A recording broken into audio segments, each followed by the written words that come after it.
Hello friends, welcome to Merchant Engineering College Electrical Department.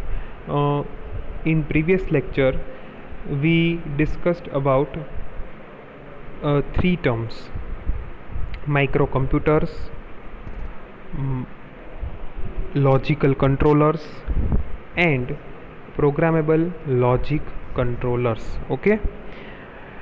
હવે આ જે લેક્ચર છે આ સેકન્ડ લેક્ચર છે થર્ડ ચેપ્ટરનો. એની અંદર આપણે વાત કરવાની છે બેઝિક પીએલસીના આર્કિટેક્ચર વિશે, એટલે કે પીએલસીનું જે આર્કિટેક્ચર છે એના વિશે આપણે વાત કરવાની છે. ઓકે, તો ચાલો પહેલાં આપણે પીએલસીનો આર્કિટેક્ચરનો બ્લોક ડાયાગ્રામ જોઈએ. હવે બેઝિકલી પીએલસીમાં હોય છે કેવું, તો કે ભાઈ પીએલસીની અંદર બેઝિક આપણે વાત કરીએ તો એની અંદર એક આ જે સિસ્ટમ છે કે જેની અંદર આ જે સિસ્ટમ તમને દેખાય છે બરાબર, કે જે સિસ્ટમ ધરાવે છે સીપીયુ અને મેમોરી. ઓકે, અહીંયા છે પાવર સપ્લાય, અહીંયા છે પ્રોગ્રામિંગ ડિવાઇસ, અહીંયા છે input output module, output devices જેમ કે સોલેનોઇડ્સ, મોટર્સ, સ્ટાર્ટર્સ. અહીંયા મિત્રો એક જગ્યાએ આ એકચ્યુઅલી આઉટપુટ ડિવાઇસ છે, આ ઇનપુટ ડિવાઇસીસ છે. અહીંયા આ ઇનપુટ છે, IP input devices. Okay, input devices જેમ કે સ્વિચીસ, પુશ બટન, આ બધા ઇનપુટ ડિવાઇસીસ છે અને આપણા આઉટપુટ ડિવાઇસીસ છે બરાબર.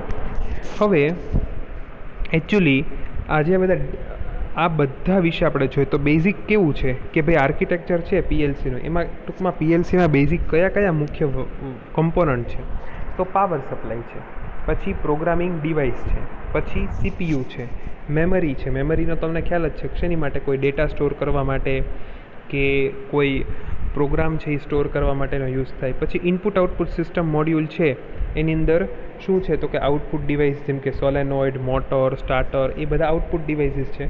અને સ્વિચીસ કે પુશ બટન એ અમુક સેન્સર જેવા ઇનપુટ ડિવાઇસીસ છે. તો હવે વન બાય વન આપણે મિત્રો બધા વિશે માહિતી મેળવીએ બરાબર. ચાલો, પહેલું છે પાવર સપ્લાય. તો actually power supply, so we can say this module supply power to the CPU, એટલે કે central processing unit, input and output module. It can be built into the PLC or be an external unit. એટલે કે આપણે પીએલસીમાં પણ એ હોઈ શકે power સપ્લાયનો જે unit છે એ, અથવા એ પીએલસીની બહાર, એટલે કે બહારથી પણ આપણે કેમ એડેપ્ટર સીધું આપી દઈએ એવી રીતે પણ હોઈ શકે. Common voltage level require by the PLC with and without the power supply are 24 volt DC અથવા 110 વોલ્ટ એસી ઓર 220 વોલ્ટ એસી. અને મિત્રો એ વેરિયેબલ થતું હોય બરાબર. તો આ એક જસ્ટ આપ્યું છે. તો power supply unit device the input output signals, એટલે શું કરે છે પાવર સપ્લાય, શું કરે છે, કોને ડ્રાઇવ્સ કરે છે, તો કે input output signal, central processing unit and the memory unit and the some peripheral device. આને એ ડ્રાઈવ કરે છે. ડ્રાઈવ કરે છે એનો મિનિંગ શું થાય કે એને ચલાવે છે. એકચ્યુઅલી એને ચલાવવા માટેનો જે એનર્જી છે એ પ્રોવાઈડ કરે છે. તો it's called a basic power supply. Okay, પછી છે પીએલસી આર્કિટેક્ચર. હવે પીએલસી આર્કિટેક્ચરનો પછીનો પોઈન્ટ છે શું છે તો કે ઇનપુટ આઉટપુટ સિસ્ટમ. કે ભાઈ ઇનપુટ આઉટપુટ સિસ્ટમમાં શું છે તો કે જો આપણે આને થોડું ઝૂમ કરીએ તો આપણને વધુ સરખી રીતે દેખાય. તો આને થોડું ઝૂમ કરીએ તો અહીંયા તમને દેખાય છે કે ઇટ ઇઝ આ બેઝિક પીએલસી છે. હવે પીએલસીની અંદર આ જે બેઝિક પીએલસી છે એ પીએલસીમાં ઇનપુટ તરીકે અહીંયા પુશ બટન છે, ઇનપુટ પુશ બટન, અને આ જે છે આઉટપુટ, જેમ કે મોટર છે, લેમ્પ છે, કોન્ટેક્ટર છે, આ બધા આઉટપુટ ડિવાઇસીસ છે ને આ બેઝિક પીએલસી છે. તો એકચ્યુઅલી ઇનપુટ આઉટપુટ સિસ્ટમ એટલે શું તો કે ભાઈ એમાં ઇનપુટ આઉટપુટ સિસ્ટમમાં basic input output interface section of a PLC કનેક્ટ્સ it to external field device બરાબર. કે એકચ્યુઅલી પીએલસીને બહારના ડિવાઇસ સાથે, જેમ કે અહીંયા તમે જોયું કે પીએલસી છે એને બહારના ડિવાઇસ સાથે, ઇનપુટ ડિવાઇસ અને આઉટપુટ ડિવાઇસ સાથે કનેક્ટ કરવાનું કામ કોણ કરે છે તો કે ઇનપુટ આઉટપુટ ઇન્ટરફેસ. ઓકે, પછી the main purpose of the input interface is to condition the various signals receive from or sent to the external input and output devices. Input signals can be analog or digital, low or high frequency, maintain and momentary. બરાબર. Input signal કેવા હોઈ શકે, analogue હોઈ શકે, digital signal હોઈ શકે, લો કે high ફ્રીક્વન્સીના હોઈ શકે, એટલે કે ફ્રીક્વન્સીનો સિગ્નલ જે છે લો ફ્રીક્વન્સીનો સિગ્નલ પણ હોઈ શકે, હાઈ ફ્રીક્વન્સીનો સિગ્નલ પણ હોઈ શકે. પછી છે મેન્ટેન અથવા મોમેન્ટરી. મેન્ટેન એટલે શું તો કે ધારો કે કોઈ સિગ્નલ છે કન્ટિન્યુઅસ હોય તેને મેન્ટેન કહેવાય. મોમેન્ટરી મીન્સ શું કે એ સિગ્નલ માત્ર સ્પાઇક જ હોય. ઓકે, તો મોમેન્ટરી પણ. There are the 3 common categories of output such as discrete and register. Okay, એને અહીંયા એક રહી ગયું છે એકચ્યુઅલી એ છે એનાલોગ. ઓકે, તો આ પ્રકારના આઉટપુટ સિગ્નલ પણ હોઈ શકે. તો એકચ્યુઅલી આ ઇનપુટ આઉટપુટ સિસ્ટમ છે. તો મિત્રો ઇનપુટ આઉટપુટ સિસ્ટમનું બેઝિક કામ તમને શું સમજાણું કે બેઝિક એ પીએલસીને બહારની દુનિયા સાથે જોડે છે. તમે સિમ્પલ સમજો કે આપણા શરીરના ઉદાહરણથી તો કે આપણું મગજ છે, હવે આંખ છે એ એનું ઇનપુટ ડિવાઇસ છે, બરાબર. પછી હાથ છે તો આઉટપુટ ડિવાઇસ કહી શકે. હાથ એકચ્યુઅલી ઇનપુટ પણ લઈ શકે, આઉટપુટ સામાન્ય રીતે જોઈએ તો હાથ આઉટપુટ ડિવાઇસ કહી શકે. તો આ રીતની વાત છે, બરાબર. ચાલો હવે આપણે આગળ જોઈએ કે real time central processing unit. તો એકચ્યુઅલી સેન્ટ્રલ પ્રોસેસિંગ યુનિટ એટલે કે સીપીયુ, એનું બેઝિક વર્ક શું? This module is considered as the brain of the PLC system and where ladder logic is stored and processed. એટલે આપણે જે કોઈ આપણું લોજિક છે એ ત્યાં સ્ટોર્ડ કે પ્રોસેસ થતું હોય.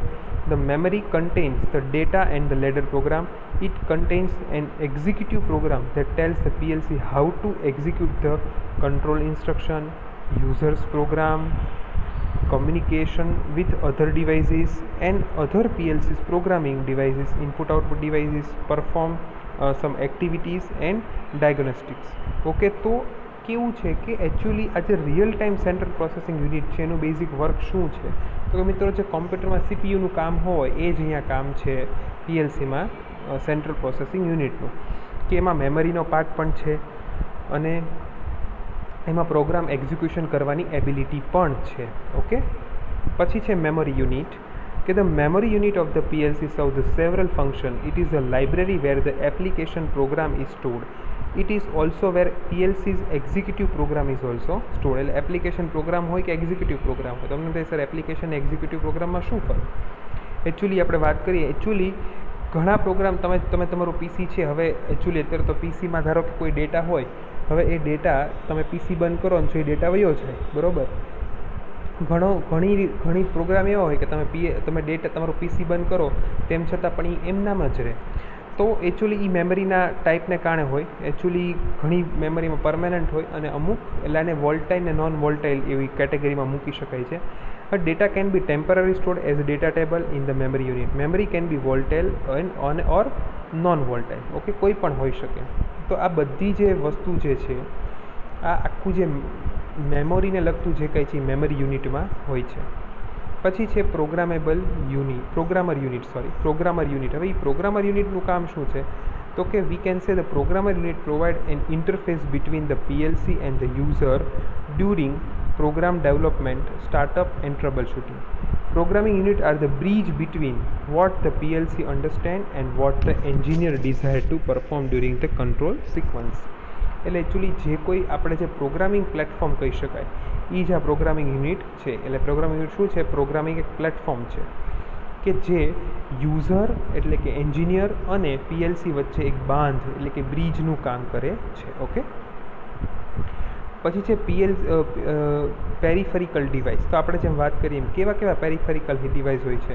તો we can group into several category such as a programming aid, એટલે ટૂંકમાં જેનાથી પ્રોગ્રામિંગ થઈ શકે એવું, operational aid, input output enhancement and computer interface devices. તો આ એમ તો બીજા પણ એના ટાઈપ્સ પાડી શકાય, પણ મેઇન આ 4 ટાઈપ છે કે જે પેરિફેરિકલ ડિવાઇસીસની કેટેગરીમાં આવે છે. ઓકે, અને બેઝિક જો સ્ટ્રક્ચર સમજીએ આપણે પીએલસીનું જો બેઝિક સ્ટ્રક્ચર સમજીએ તો બેઝિક સ્ટ્રક્ચર એકચ્યુઅલી તમે જુઓ કે અહીંયા ફેઝ 1, ફેઝ 2 એન્ડ ફેઝ 3માં ડિવાઈડ કરેલું છે.